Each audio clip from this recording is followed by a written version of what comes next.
Hello guys, ayan, good morning. Gawa muna tayo ng chicken macaroni salad.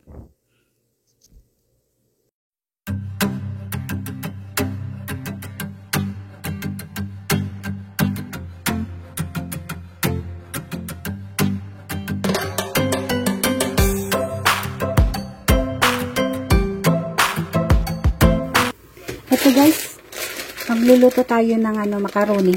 Ito, 500 grams. Ang available sa akin, ayan. Ito siya, La Fuente. Ito guys, papakuluan muna natin to ng mga 8 to 10 minutes. Pero 8 minutes lang ang gagawin ko. Ayan, meron naman siya mga instruction dun sa likod ng elbow macaroni. Ayan guys, pakuluan muna natin siya. Ayan, lagi nyo lang siyang i-check para hindi magdikit-dikit. Ayan, tama lang yung 8 minutes kasi luto na rin talaga siya ng gano'n. Hindi ko na ipinaabot siya ng 10 minutes. Ayan guys, tapos ilalagay pagka nito ng 8 minutes, i-drain muna natin siya tapos i-set aside natin hanggang lumamig. Saka natin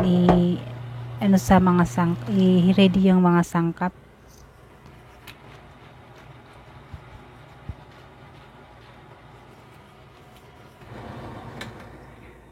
Ayan guys, muna natin siya palamigin.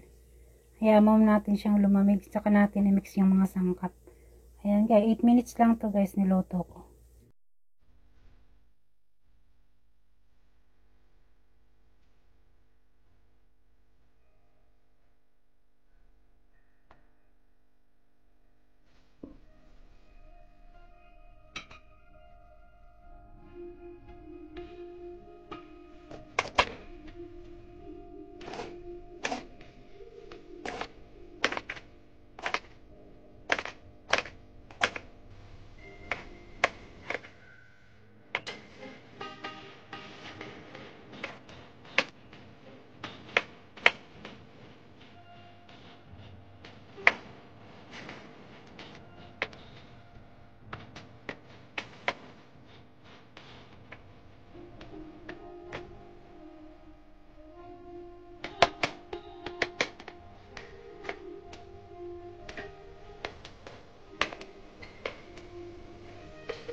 Nag-chop din ako dito ng half ng medium onion. I-chop din natin siya ng maliliit.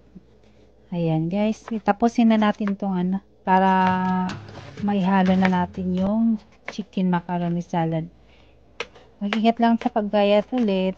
Ayan guys, mag-chop muna tayo hanggang makompleto natin yung panghalo sa salad, sa macaroni salad. Maglalagay ako dito ng raisins. Lang siya, kalahating cup lang siya. Kung gusto niyo, pwede siya nang dagdagan.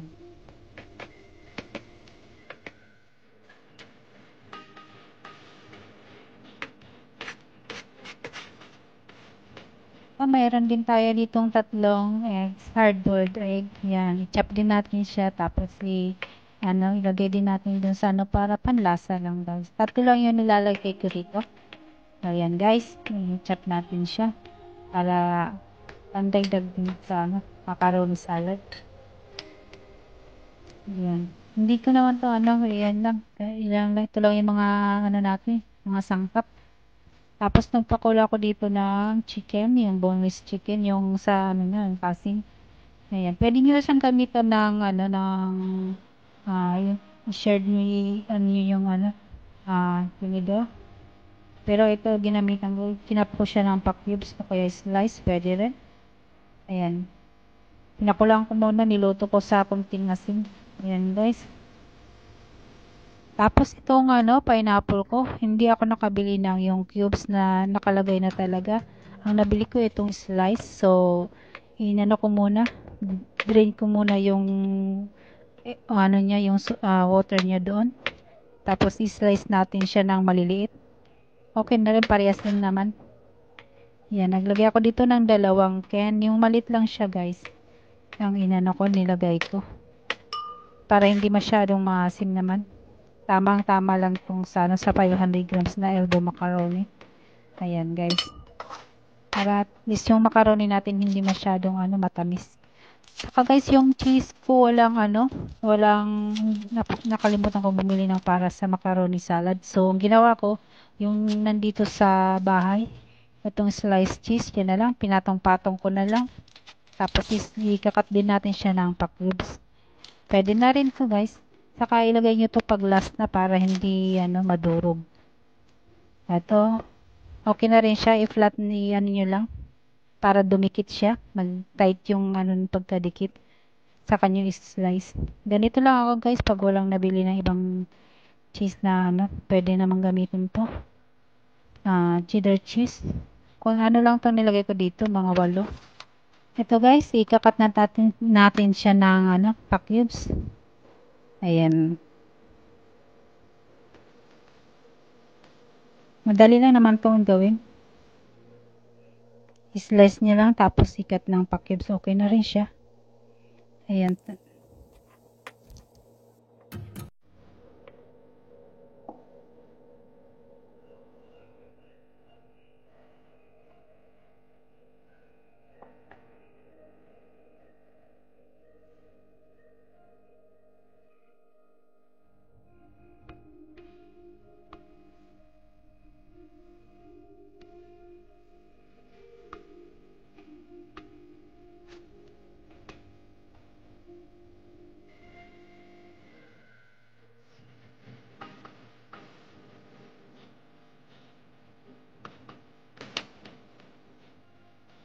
Ito na guys, natapos na natin i-chop, ikat yung mga sangkap para sa ating chicken macaroni salad.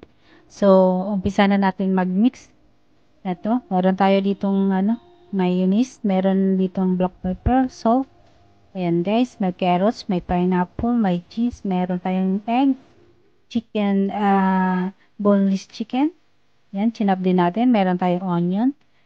Ayan guys, ito lang yung mga recipe ko dito. Yan, unahin ko muna yung yung mayonnaise, saka lagyan natin ng 1 teaspoon of salt, tapos 1 teaspoon of black pepper. Ayan. So, kung gusto nyo, saka nyo lagyan na lang siya lagyan ng uli. Mag-add na lang kayo ng mamaya ng mayo. So, yan. I-mix ko muna siya para mahalo ng complete yung yung salt tsaka yung pepper. Ayan. Saka ko ilalagay dun sa elbow macaroni. Yung ito, i-mix na natin siya. I-mix natin siya. Tapos, hindi ko sabay-sabay mag-mix pa. Lang guys. Paisa-isa ko munang sa sangkap na i-mix dito para ma-mix talaga siya ng mabuti. Ayan. Unahin ko yung chicken kasi kahit madurog siya, okay lang. Yan, mix lang ng mix hanggang mahalo siya ng mabuti. Tsaka yung chop na carrots, matigas din siya, so okay lang na mauna. Tsaka yung onions, yung half medium onion na chinap din natin. Ayan guys, halo lang ng halo. Ayan, dire-diretso lang. Tsaka yung raisins, naglagay ako dito ng half na cup ng raisins. Kung gusto nyo, dagdagan nyo na lang, depende sa inyo. Ayan, meron ako ditong yung medyo malalaking raisins itong nabili ko. Wala yung sabay, pare-parehas lang yata yung size ng raisin. Ayan guys, halo lang ng halo.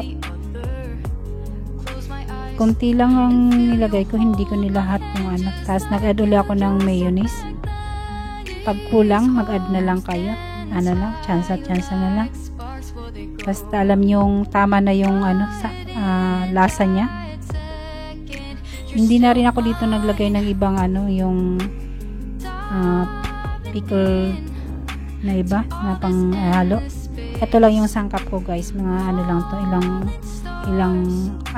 lang pang chicken macaroni. Ayan guys, mag-mix lang tayo ng mag-mix.